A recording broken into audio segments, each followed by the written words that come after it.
Assalamualaikum warahmatullahi wabarakatuh. Perkenalkan, nama saya Muhammad Said Al-Hoil dari program Studi Ilmu Komunikasi Kelas A, Fakultas Ilmu Sosial dan Humaniora, Universitas Islam Negeri Sunan Kalijaga, Yogyakarta. Dalam video kali ini, saya akan meresensi atau mengulas sebuah buku yang berjudul Laskar Pelangi, dikarang oleh Andrea Hirata. Buku ini diterbitkan oleh Bentang Pustaka dengan tahun cetakan 2005 dan deskripsi fisik 529 halaman. Ini merupakan identitas buku yang akan saya resensi. Berikut identitas penulis. Beliau bernama Andrea Hirata Seman Said Harun, lahir di Pulau Belitung pada tanggal 24 Oktober 1982. Ia dikenal sebagai seorang penulis novel yang karya-karyanya diangkat ke layar lebar teater musikal. Andrea Hirata adalah lulusan S1 Ekonomi Universitas Indonesia. Setelah menyelesaikan studi S1 di UI, pria yang kini masih bekerja di kantor pusat PT Telkom mendapat beasiswa Uni Eropa untuk studi Master of Science di Université de Paris, Sorbonne, Prancis, dan Sheffield Hallam University, United Kingdom. Tesis Andrea di bidang ekonomi telekomunikasi mendapat penghargaan dari kedua universitas tersebut dan ia lulus cum laude. Tesis itu telah pertama kali beradaptasi ke dalam bahasa Indonesia dan merupakan buku teori ekonomi telekomunikasi pertama yang ditulis oleh orang Indonesia. Buku itu telah diukur sebagai referensi ilmiah. Pada tahun 1997, Andrea Hirata resmi menjadi pegawai PT Telkom. Niatnya untuk mengisi pengabdian sang inspiratornya kembali membujah manakala dia menjadi relawan untuk korban tsunami di Aceh. Ketika dia melihat rumah, sekolah, dan berbagai bangunan yang ambruk, memorinya akan masa kecil dan tentu Humus memantapkan dia untuk mengisi perjuangan guru tercintanya itu ke dalam sebuah karya sastra. Kemudian, Andrea Hirata berhasil membuat novel Laskar Pelangi hanya dalam waktu 3 minggu. Namanya makin melejit seiring suksesnya novel Laskar Pelangi. Novel tersebut kemudian jadi bestseller. Selain Laskar Pelangi, ia juga menulis Sang Pemimpi dan Eden Shore, serta Maryamah Karpov. Keempat novel tersebut bergabung dalam tetralogi.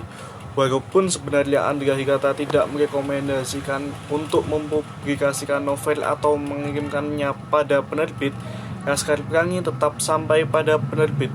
Begitu banyak penghargaan yang Andrea Hirata terima.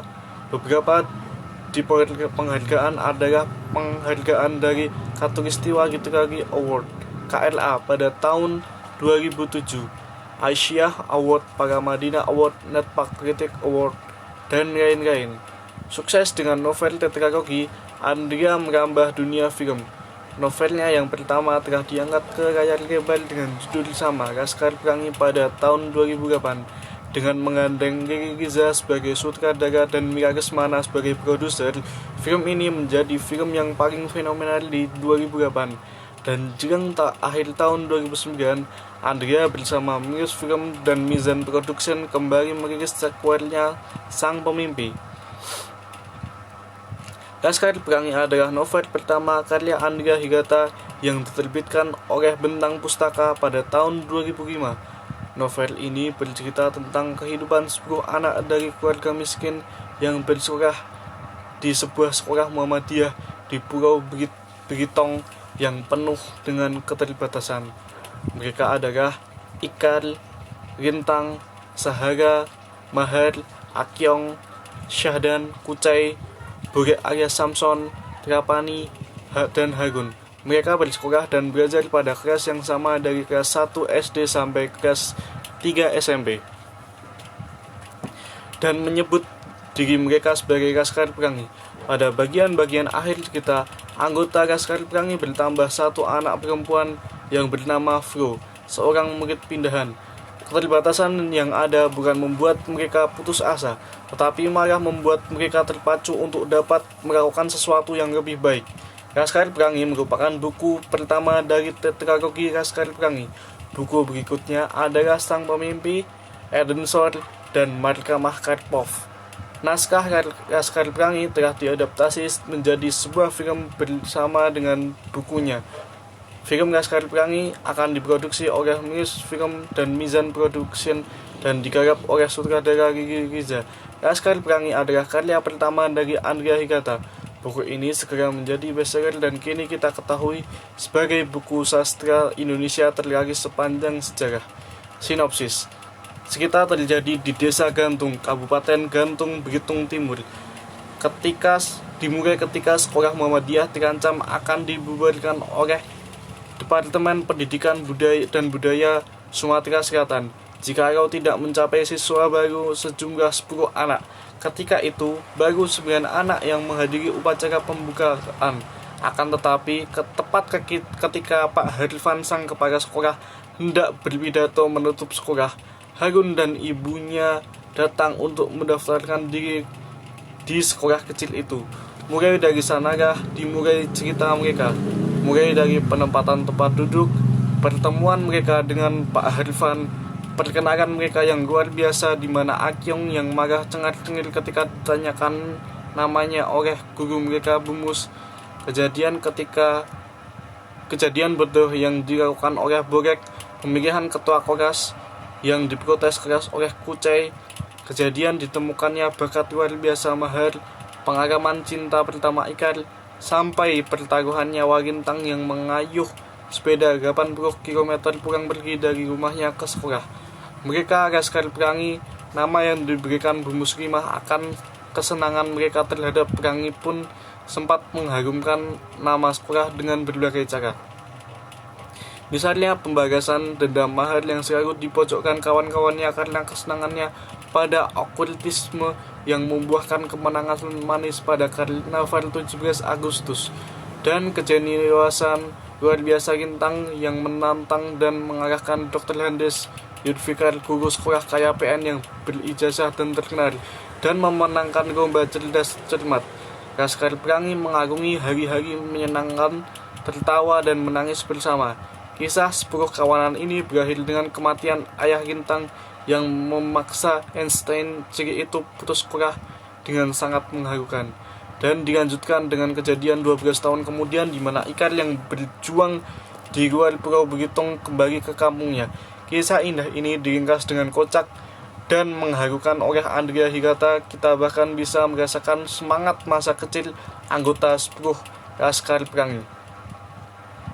Kelemahan dari novel ini, kelemahannya yaitu penggunaan nama-nama ilmiah dalam cerita-ceritanya.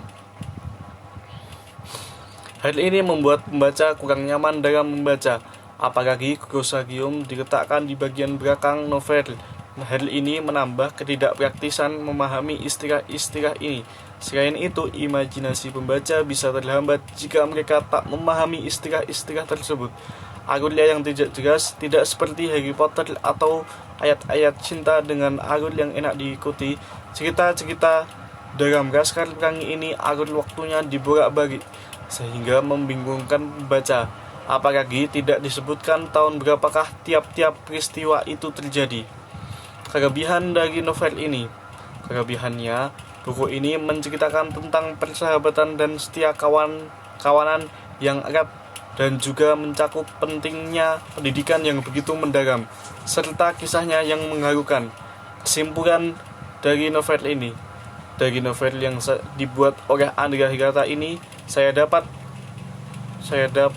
mengambil beberapa pelajaran hidup yang penting. Salah satunya, kita harus benar-benar menghargai hidup, menghargai semua pemberian Tuhan, tidak pantang menyerah bila menginginkan sesuatu, dan tidak ada yang tidak mungkin asalkan kita mau dan berusaha. Dan satu lagi, pintar tidak menjamin kita untuk selalu sukses. Seperti cerita pada tokoh Rintang, dia anak yang pintar namun di akhir cerita dia menjadi seorang supir truk.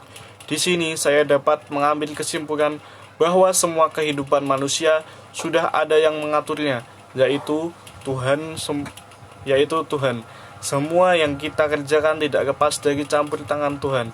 Demikian resensi buku Laskar Pelangi dari saya. Terima kasih. Wassalamualaikum warahmatullahi wabarakatuh.